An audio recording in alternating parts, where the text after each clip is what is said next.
What's one of your dearest kind of rules or Stoic ideas that have really helped you?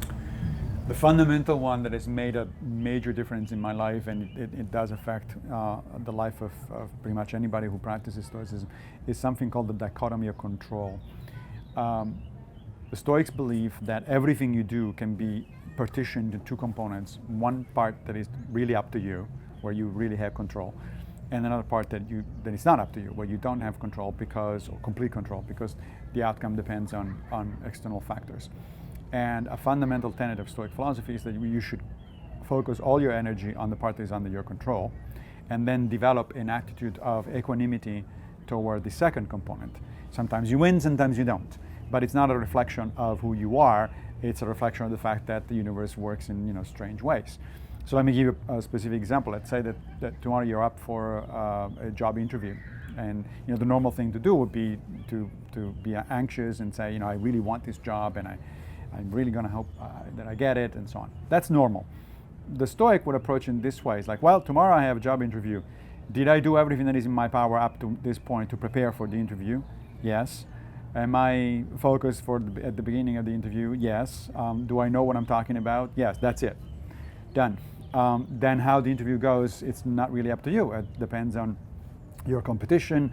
It depends on who the interviewer is, whether he got up in the morning and on a strange mood or whatever. And the fact that even if you get the job, you shouldn't, according to the Stoics, you shouldn't feel too cocky, because part of it is a result of your efforts, but part of it is you just got lucky.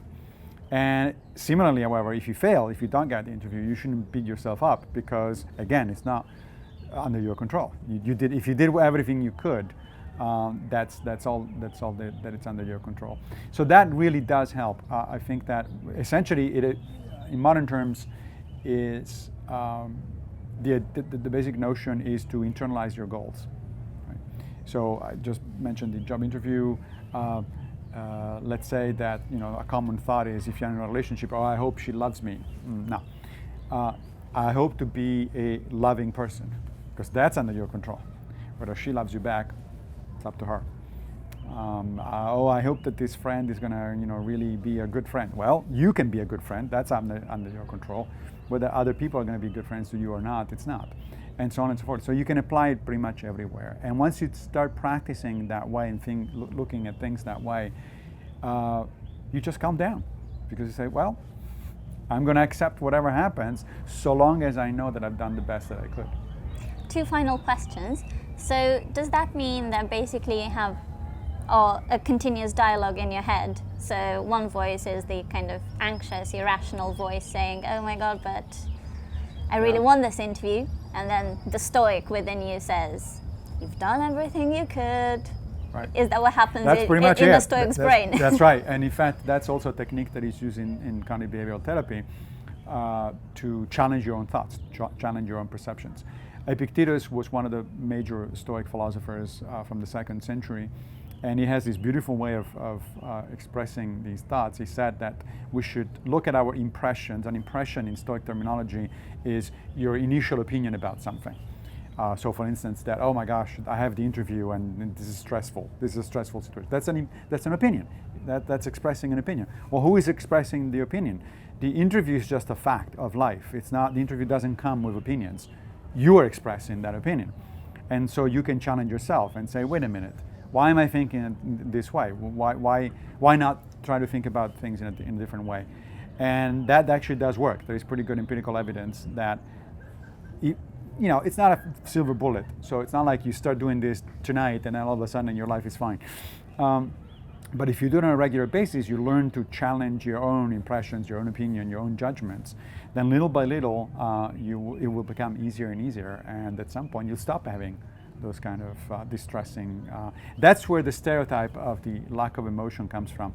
It's not a question of suppressing emotions. It's a question of controlling and interacting with your negative thoughts. Great. I was going to ask you as a final question about whether there is a Stoic philosopher that you hold particularly dear. I just mentioned it.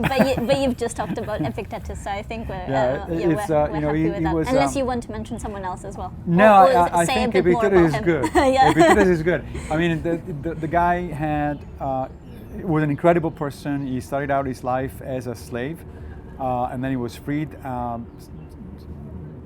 Started studying Stoic philosophy, became the most famous philosopher and teacher in second century Rome. He had an incredible sense of humor, and he was blunt with his students. He just told the thing as he saw it. So, for instance, one of my favorite quotes from Epictetus says, "So I have to die. Well, one of these days I'll have to die. Apparently, this is not the day, but now I'm hungry. So I'm going to go and take lunch because that's under my control. And then when that comes, we'll deal with it at that point." For more debates, talks and interviews, subscribe today to the Institute of Art and Ideas at IAI TV.